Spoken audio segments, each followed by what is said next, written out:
Visakha steel ప్లాంట్‌లో విభాగాల వారీగా ప్రైవేటీకరణ జరుగుతున్నట్లుగా వార్తలొస్తున్నాయి. టెండర్‌లు పిలిచారు. సెప్టెంబర్ 9 లోపు టెండర్స్ దాఖలు చేయమని కొన్ని విభాగాలు, దాదాపు 12, 13 విభాగాలకు సంబంధించిన టెండర్ల ప్రక్రియ నడుస్తుంది. ఓ పక్కేమో మేము ప్రైవేటీకరణ కానీయమని ప్రభుత్వం చెప్తోంది. మరి ఇదేంటి? దీన్ని ఎలా చూడాలి? అదే మేము మొదటి నుంచి దీని గురించి మాట్లాడుతున్నాం. ఏమనంటే, ఏదో రకంగా ఈ స్టీల్ ప్లాంట్‌ని అమ్మేసేయాలి అనేటువంటి ఆలోచనతో ప్రభుత్వం ఉంది. ప్రజల్లో కొంత తిరుగుబాటు అనేది వచ్చింది కాబట్టి, దీనిని కనిపించకుండా స్లోగా, అంటే తడిగుడ్డతో గొంతు కోయడం అంటారు కదా, మోడ్ మార్చారు. అట్లా చేయాలనేటువంటి మోడ్లోకి వచ్చారనేది ఇప్పుడు వీళ్ళు చేసే క్రియల వల్ల అర్థమవుతుంది. వారు దీనిని నిలబెట్టాలి అనుకుంటే అందుకు కావాల్సిన చర్యలు ఏది చేయడం లేదు. ఎస్పెషల్లీ అంటే ఇప్పుడు ఒక క్యాప్టివ్ మైన్ కావాలి, మైన్ అలొకేట్ చేయడం లేదు. ఒక బెయిల్అవుట్ ప్లాన్ ఇవ్వాలి, దానికి ఏమి చేయడం లేదు. కేవలం విండో డ్రెస్సింగ్ చేసి ఏదో రకంగా అమ్మడానికి ప్రయత్నం చేస్తున్నారు. ప్రైవేట్ పీపుల్ని తెచ్చి మేనేజ్మెంట్లో పెట్టడానికి ట్రై చేస్తున్నారు. అంటే స్లోగా ఇంజెక్ట్ చేస్తున్నారు. ఒక్కొక్కటే అమ్ముకుంటూ వెళ్ళిపోయి మేనేజ్మెంట్ని కూడా ప్రైవేటైజ్ చేసి, ప్రైవేట్ ఇండస్ట్రీస్ నుంచి తెచ్చి ఇక్కడ మేనేజింగ్ డైరెక్టర్స్గా, బోర్డ్ ఆఫ్ డైరెక్టర్స్గా పెట్టి ఓవర్ ఏ పీరియడ్ దాన్ని వ్యానిష్ చేసేయాలనేటువంటిది వాళ్ళ ఆలోచన. అది స్పష్టంగా కనిపిస్తుంది. ఈ విషయాలు మరి తెలుగుదేశం, జనసేన, బీజేపీకి తెలియవా? ఆ రోజు మీరు ఎన్నికల ముందు మాట ఇచ్చి ఈ రోజు దానికోసం మీరు ఎందుకు ఫైట్ చేయలేకపోతున్నారు? నేను ఇంకొక మాట ఏమంటానంటే, వీళ్ళెవరికి కూడా వెన్నెముక ఉన్నట్టుగా నాకు అనిపించడం లేదు.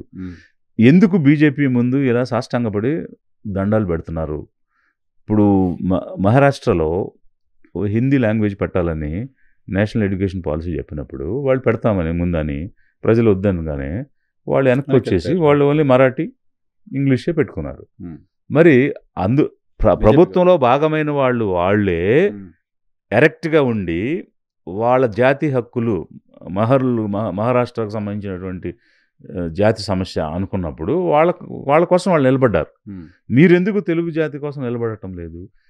పైగా మీరు మాట ఇచ్చారు కదా, దీన్ని వెళ్ళనివ్వం, తరలనివ్వం, మేము నిలబడతాం అని మాట ఇచ్చారు కదా. ఇచ్చి ఎందుకు మీరు ఫైట్ చేయటం లేదు? పైగా మీ మీద కదా ఆధారపడింది కేంద్ర ప్రభుత్వం. ఈ రాష్ట్రంలో గెలిచిన ఎంపీల మీద ఆధారపడి కేంద్ర ప్రభుత్వం నడుస్తున్న సందర్భంలో ఇక్కడ గెలిచిన 21 మంది ఎంపీలు ఏం చేస్తున్నారు? వాళ్ళు ఎందుకు స్టీల్ ప్లాంట్ని ప్రైవేటీకరణ అవ్వకుండా అడ్డుకోలేకపోతున్నారు? అంత చేతకాని దద్దమ్మలా? లేక మీకు కూడా ఏమైనా ఇంట్రెస్ట్లు, ప్యాకేజీలు ఉన్నాయా? తెలుగు జాతి కోసం ఆంధ్రుల ఆత్మగౌరవం, విశాఖ ఉక్కు ఆంధ్రుల హక్కు అన్న నినాదం, ఆ కాన్సెప్ట్లో వెళ్ళినటువంటి ఆలోచన విధానం కోసం మీరెందుకు పనిచేయటం లేదు? ఆ రోజు అప్పుడున్నటువంటి ఎంపీలందరూ అప్పుడున్నటువంటి ప్రధానమంత్రి దగ్గరికి వెళ్ళి, మాకు దక్షిణ భారతదేశంలో చెప్పుకోదగినటువంటి ఒక ప్లాంట్ ఏమీ లేదు కాబట్టి ఏదైనా ఇవ్వండి అని అడిగినటువంటి సందర్భంలోనే మొట్టమొదట ఎంపీలే రిప్రజెంటేషన్ ఇచ్చారు ఆ రోజు.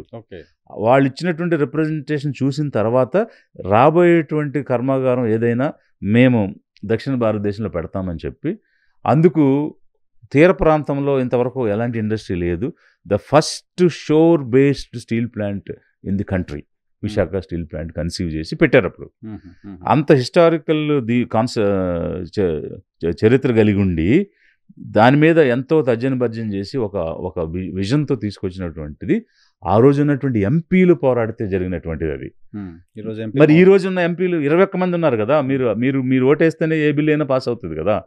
అలాంటి సందర్భంలో ఇది ఖచ్చితంగా నిలుపుదల చేయండి, ప్రైవేటీకరణ చేయొద్దు, లక్షల మంది ఉద్యోగస్తులు దాని మీద ఆధారపడి ఉండటమే కాకుండా ఈ ప్రాంత అభివృద్ధికి దీనికి దోహదపడుతుంది అని ఎందుకు వీళ్ళు మాట్లాడలేకపోతున్నారు? అంత చేతగానితనంగా ఎందుకున్నారు వీళ్ళు? ప్రజలు ఆలోచించాలి, వాళ్ళు కూడా ఆలోచించాలని నేను కోరుతున్నాను. డెఫినెట్గా ప్రభుత్వం అయితే రియాక్ట్ అవ్వాల్సింది. విశాఖపట్నం స్టీల్ ప్లాంట్కి సంబంధించి ఆపాలి. రియాక్ట్ అవ్వడం ఏంటి? They have every opportunity to stop it. అది చేయడం లేదు కదా. అవకాశం ఉండి చేయడం లేదని అంటే వీళ్ళు విఫలం అవ్వటమే కాదు, కుట్రలో భాగస్తులు కోఆపరేట్ చేస్తున్నారు, ప్రైవేటీకరణ కోఆపరేట్ చేస్తున్నారు. They are part of it అనేటువంటిది క్లియర్ అర్థమవుతుంది. ఆంధ్రప్రదేశ్ ప్రజలు కూడా అర్థం చేసుకోవాలి. Right sir. Thank you very much. మా కోసం సమయం కేటాయించినందుకు. ఇది విజయ్ కుమార్ గారితో స్పెషల్ పాడ్కాస్ట్ చూస్తూనే ఉండండి. ఈ హెచ్